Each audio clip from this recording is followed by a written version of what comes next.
Hey guys, welcome back to our channel. So today we're over at the 42nd Annual Seafood Fest in Madeira Beach. We're on the Gulf Coast. Behind me you'll see John's Pass. It was created in 1848 from a hurricane that hit the Tampa Bay area. Actually, the highest surge ever recorded was from the hurricane, the Great Gale of 1848. So if you look behind me, this pass, and I'll show you a little bit more footage of that in a minute, was created from that hurricane. And the first ship that sailed through that area was a pirate by the name of John Levick. And they also celebrate pirates down here in Florida quite often. So we'll be back here in May again for the pirate celebration. But in the meantime, let's take a look at the 42nd Annual Seafood Festival. Don't know how much you're gonna eat. Terry doesn't like seafood. I'm the seafood eater. So we'll see if we can get her a burger a little later. And let's go enjoy our day. Thanks for joining us.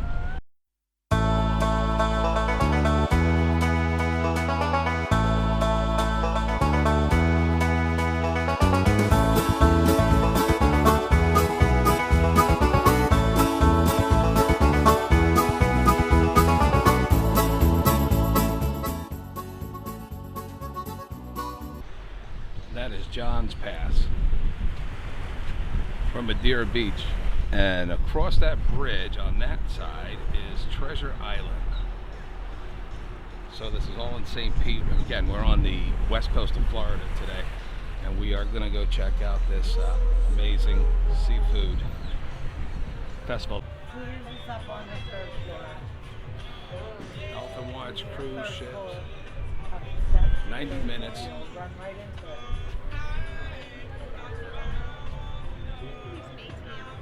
Sorry. Go down the stairs here. As soon as you get to the bottom, right there is Oh wow, we got dolphins. Here, Brian. See them out there swimming? Let's see if we can zoom in and see if you can see the dolphins. There they are.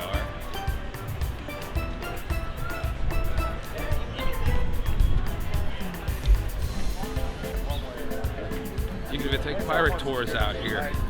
Sail the same route that John Levick, the famous pirate, did.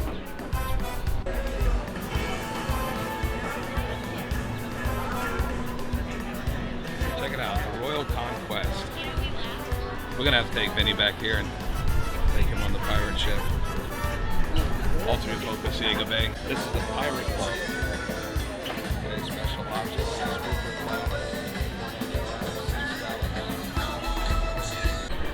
So we have the West Indian manatee fact sheet here, highly endangered. If you haven't checked out our other video, do so on Crystal River Manatee Festival. That was really cool. We got a lot of information. One of the things you definitely want to do is make sure you obey all of the boating signs that are out here in the bay. Idle speed when idle. They're awesome species. And we like to keep them around here in Florida.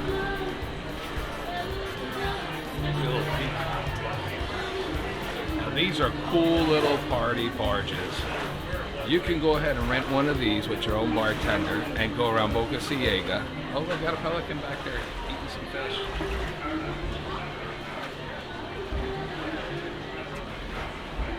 You can rent Sea-Doos. Obviously today none of these are operational because it's about 58 degrees here in Central Florida, and we're experiencing a little bit of cold, but tomorrow, or I should say the day after, we're going to be back in the 80s.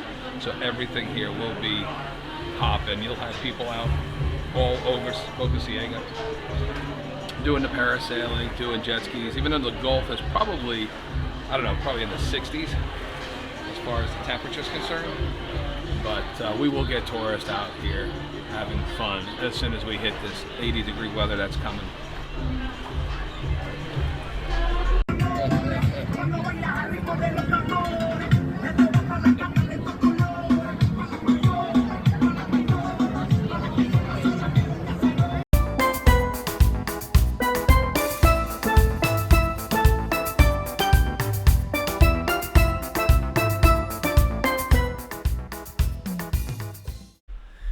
Well guys, guys, unfortunately, the Seafood Festival, although it was a blast for us, we're not going to be able to show you very much footage of it.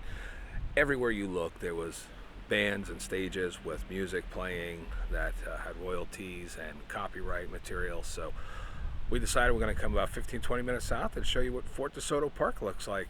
So you get a little bit of both the Seafood Festival at Johns Pass and a little bit of Fort DeSoto.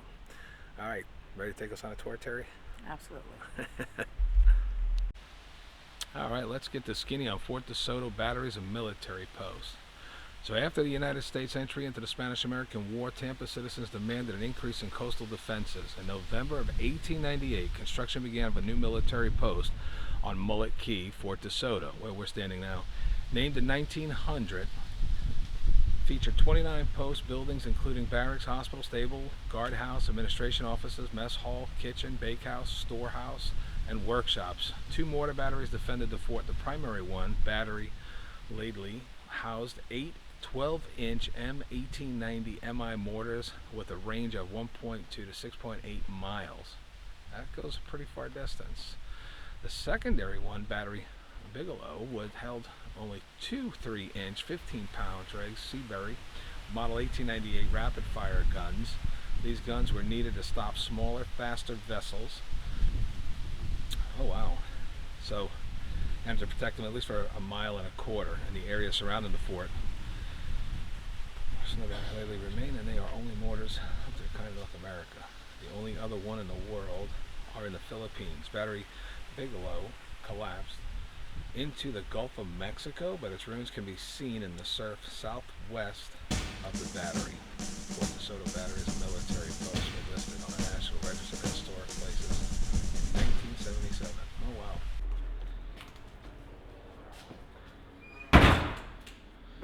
This is the Quartermaster Storehouse.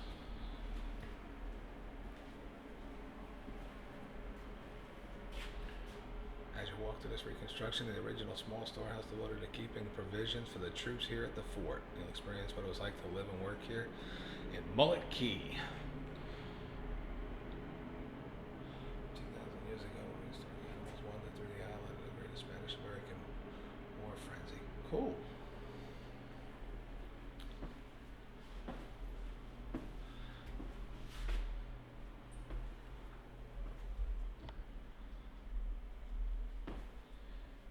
U.S. Army, Fort DeSoto. Looks like a torpedo.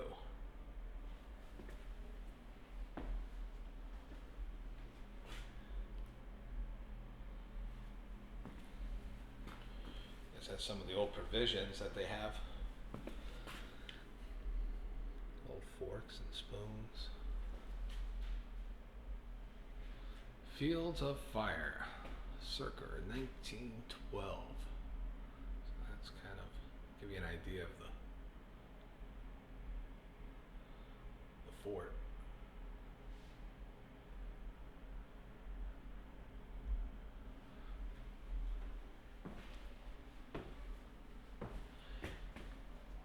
Heat, humidity, sand spurs, and snakes. That pretty much sums up Florida, Terry. What? The sign over here. Cool. Let me take a look at the other side real quick, and then we'll get on to the actual fort.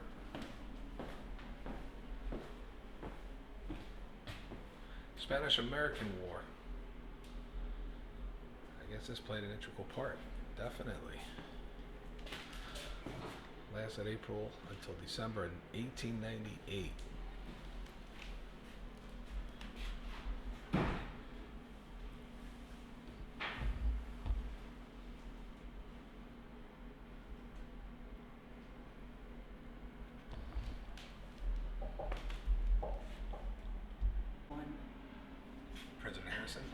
President Harrison was the one. Robert E. Lee in 1849, way before the Civil War, before he became a traitor.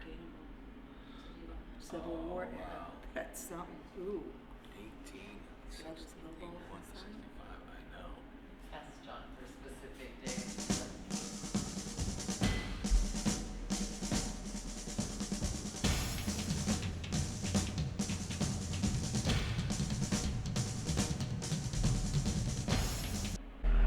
Alright, so we're making our way to the top of the fort. And as you can see, the fort is covered with all kinds of grass and trees. And I think they call that a sea grape. Anyway, we'll take a look. If you look in the distance, you'll see hidden inside the grass all the vents all over here for the fort. So you can get some air and you can see down. Let me see if we can take a look a little lower. And if you look from the top of the fort, ready for this view? Wait for it, wait for it. Ta-da! Isn't that gorgeous? And I think you can see the Egmont Key. You can see the lighthouse all the way. We'll try to zoom in all the way out there. Wow, isn't that gorgeous?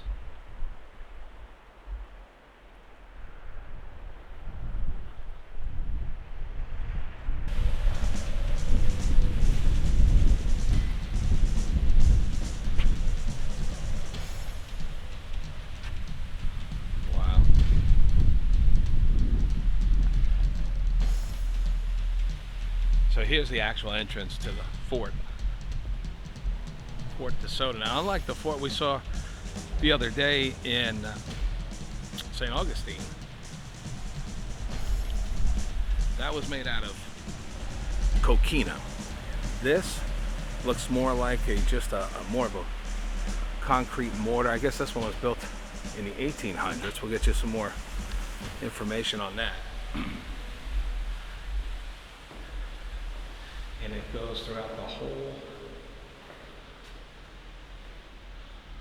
mountain or little hill that we were just on. You can hear it echo during here, right? Hello! Hello, hello, hello! Those vents up in the ceiling that come out on top of the... Yeah.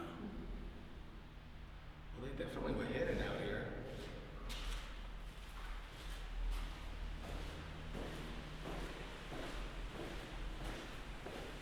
We have some other big guns. Big artillery.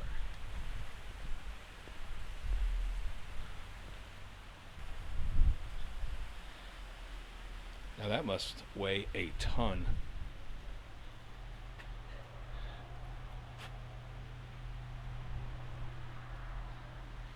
But I guess what they would do is go ahead and spin this wheel. Kind of change it to its coordinates. As you can see, they can clear the hill with that for sure. So wherever they were shooting.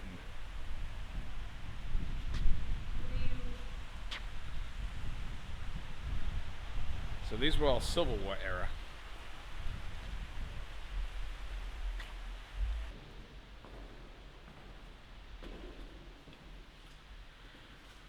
Does it look like in its heyday?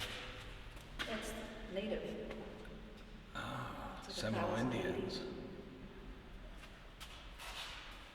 1000 AD to approximately 1500 AD. The Tochagaga Indians. That's interesting. I've never heard of that tribe before. Although didn't they all band together to create the Seminoles? 1000 AD to approximately 1500. Yeah, 1500. So before the Seminoles.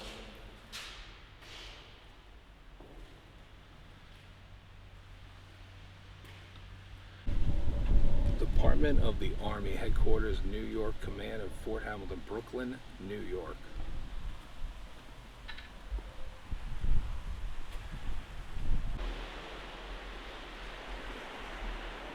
We're looking for shells.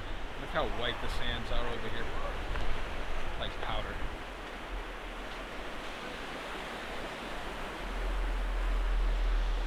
During high tide, it covers that bottom stair.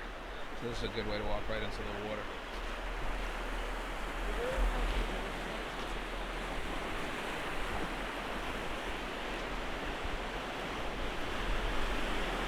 And there's Egmont Key. If you can see it without the sun glare. Alright, with the telescopic lens and out the stabilizer, this is the best I can do for Anna Maria Island. Let me try to zoom in a little bit more for you.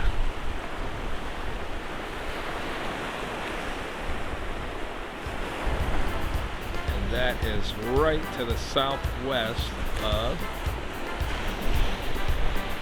Egmont Key. Trying to zoom in as much as possible, and you can see the lighthouse out there.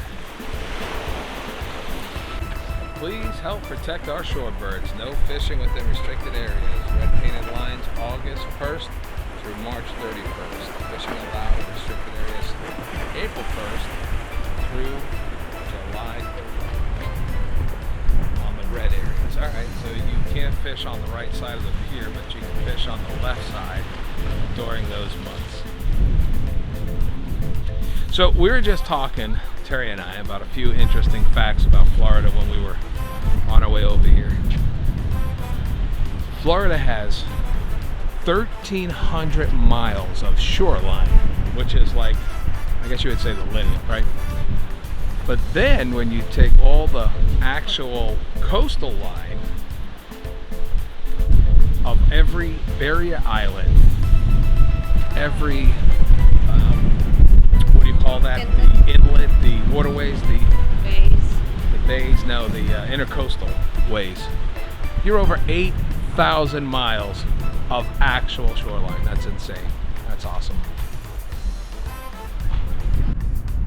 Alright guys, that's going to do us for today. We hope you enjoyed this short video. You got a little bit of some scenery. You got to see what the Gulf of Mexico looks like when it's 55 degrees out in the middle of January with a lot of wind. We hope you enjoyed it. We're sorry we couldn't bring you more from the Seafood Festival.